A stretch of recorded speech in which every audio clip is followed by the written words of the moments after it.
Let's do these ones. So, Mark Edma. Mark, are you here? Mark, so tell me, the unaffected ones, what do you know about their genotype?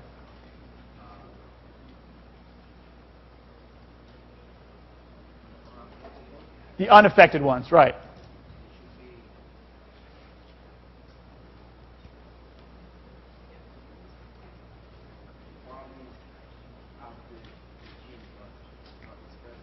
They might, so it's possible that they have, so let me, thank you, Mark. So what he said, it's possible to have the gene but not express it. So you could be big D, little d. You could also be what else? Big D. All right? And so there, what you know for sure is these guys are big D blank. They got they got the big D allele, all right? For sure. Yeah. So, do you always have to label the D blank? Only if you don't know. There are situations where you do know and then you don't put the blank. How come I can put males and females together? It doesn't matter what gender they are. Because it's autosomal. All right. And likewise, so shout out for the shaded ones. They gotta be little d, for sure. All right. Very well. So let me talk about another kind of genetic disease, another category. Autosomal dominant. All right? And the example here is Marfan syndrome. All right? And people with this genetic disease they're tall, they have long arms, and a weak aorta. That's often fatal. So let me explain. So people with tall, long arms, you should not be worried about this.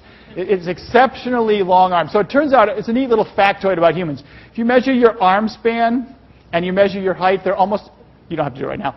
If you measure your arm span and your height, they're almost exactly the same, like to 2 decimal places. So your arm span to height ratio is 1.0 for most people, to 1.00 in fact, right?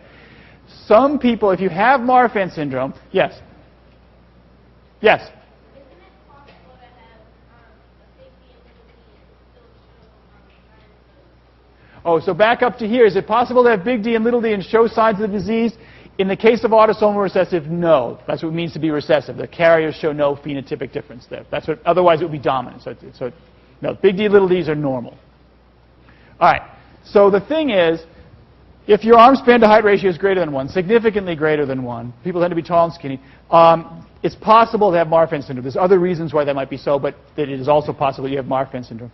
The difficulty is it's an issue with connective tissue. And so you have long arms, and you're tall. You have sometimes have easily detached corneas, and you have a weak aorta. So the trouble is people like this are oftentimes recruited to play basketball and volleyball because they're tall and they have long arms. They're great basketball players. The problem is, under heavy exercise, your blood pressure rises and the aorta can burst, and basically you die before you even hit the ground. It's and there was actually a famous Olympic volleyball player who died from this.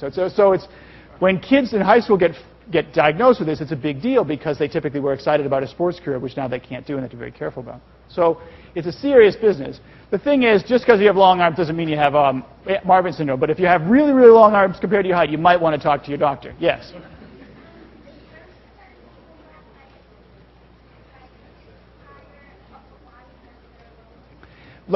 There's a question about some other that I can't talk about right.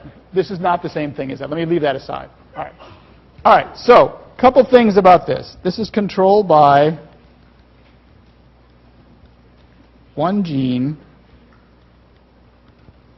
on autosome number 15. All right. So it's chromosome 15, and allele and contribution,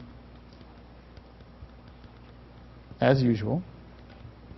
And there you say, here we'll use a big M, and this is Marfan syndrome,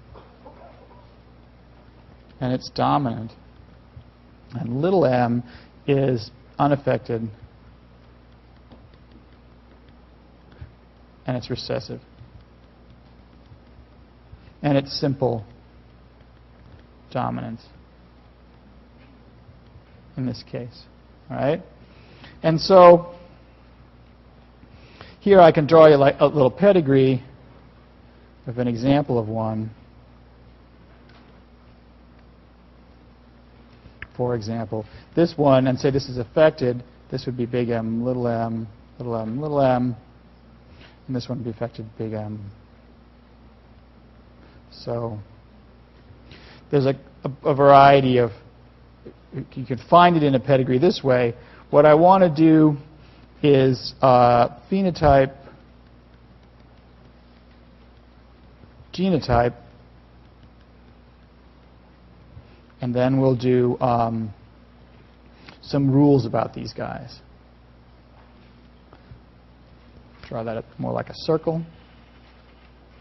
All right, so same deal. Talk to your neighbor, and then I'm going to call a name. I want to know, what do you know about the genotype of unaffected versus affected individuals in this case, in the case of an autosomal dominant disease? Okay? So think about it, talk to your neighbor. What do you know about their genotypes? And then I'll call a name to give me the scoop. Yeah?